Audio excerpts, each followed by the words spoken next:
The New England Patriots have parted ways with head coach Jerod Mayo and defensive coordinator Alex Van Pelt after just one season.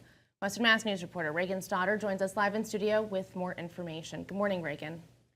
Good morning, Amanda. The New England Patriots ended their season with a 23-16 win over the Buffalo Bills on Sunday, but with an overall record this year of just 4-13. Shortly after their win on Sunday, Patriots owner Robert Kraft issued this statement that reads in part, "After the game today, I informed Jerod Mayo that he will not be returning as the head coach of the New England Patriots in 2025. For me personally, this was one of the hardest decisions I have ever had to make. I have known Jerod for 17 years. Unfortunately, the trajectory of our team's performances throughout the season did not ascend as I hoped.